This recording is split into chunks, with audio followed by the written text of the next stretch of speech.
Ô Dieu, ta voix est dans le lieu saint. Où y a-t-il un Dieu grand comme Dieu? Psaume 117, verset 13.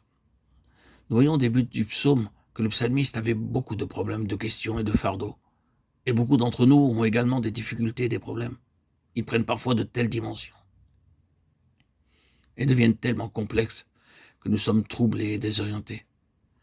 Nous ne parvenons pas à saisir le motif de ces difficultés et nous cherchons à en obtenir une réponse de façon ou d'autre.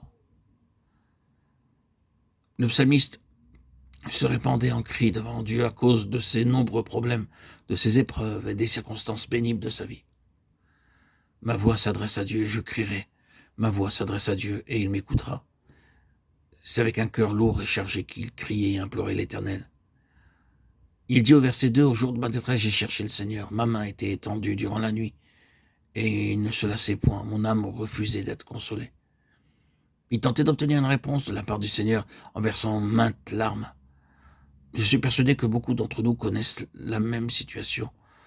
Nous versons nous aussi des larmes quand nous trouvons nos fardeaux trop lourds. Nous crions le jour ou la nuit lorsque nous ne voyons point de solution à nos problèmes. Quand nous sommes dans la détresse, nous ne cessons de verser des larmes.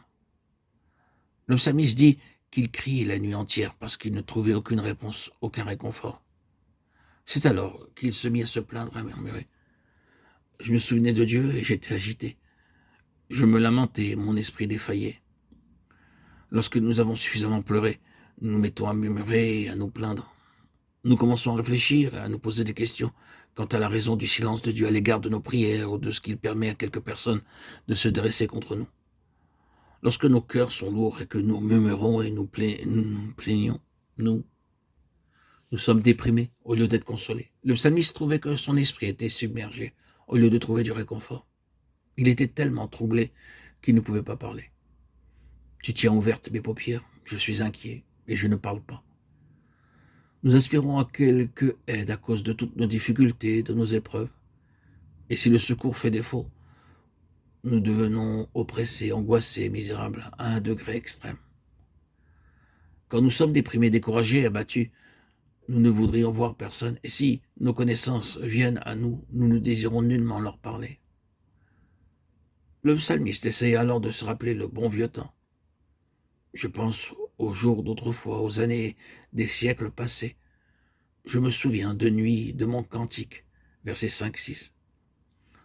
Nous nous efforçons nous aussi de trouver le réconfort en nous souvenant de la façon dont Dieu a répondu à nos prières et comment il nous a bénis dans les jours et les mois écoulés. Nous nous rappelons la bonté et la miséricorde de Dieu dans le passé et nous aimerions revivre ces jours. Nous disons, le Seigneur m'a secouru dans le passé, mais aujourd'hui, il ne me donne plus rien. Et le psalmiste dit, le Seigneur rejettera-t-il pour toujours et montrera-t-il plus sa faveur? Verset 7. C'est l'étape suivante. Après avoir crié, après s'être plaint et avoir murmuré, nous commençons à dire « Je ne pense pas que Dieu répondra à mes prières ». Et le découragement aidant, les doutes envahissent nos cœurs. Abraham a aussi commencé à douter de Dieu parce qu'il ne lui accordait pas d'enfant à l'heure prévue par lui. Genèse 15, 1, 2. Mais en dépit de ses doutes, Dieu lui est apparu et lui a donné l'assurance qu'il lui accordera un enfant. Et Abraham dit « Seigneur, j'ai attendu l'accomplissement de ta promesse pendant ces 10 dernières années et tu ne m'as pas encore répondu. Je ne pense pas que tu aies l'intention de tenir ta promesse à présent. Je compte devoir donner mes biens à Eliezer. » Mais c'est ainsi que nous parlons parfois à Dieu. Le psalmiste s'exprimait ainsi car il avait attendu longtemps et il n'y avait pas d'espoir.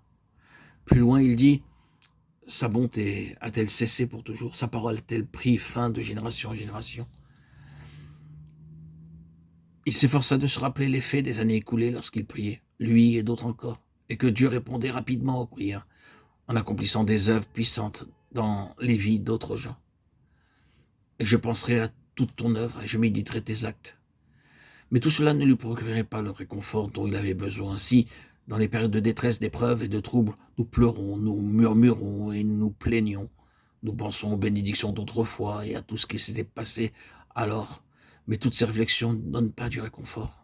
Oh Dieu, ta voix est dans le lieu saint. Où y a-t-il un Dieu grand comme Dieu? Verset 13. Ce n'est qu'en se rendant à la maison de Dieu qu'il a reçu la réponse et le réconfort auquel il aspirait, ainsi que la bénédiction véritable. Nous trouvons qu'après avoir séjourné dans la maison de Dieu, son attitude s'est totalement modifiée. Il déclare maintenant: toi, tu es le Dieu qui fait des merveilles, tu as fait connaître ta puissance parmi les peuples, au verset 14. C'est uniquement dans la maison de Dieu que nous trouvons le réconfort. Nos fardeaux sont enlevés, nos problèmes sont résolus, et nous sommes fortifiés dans nos épreuves.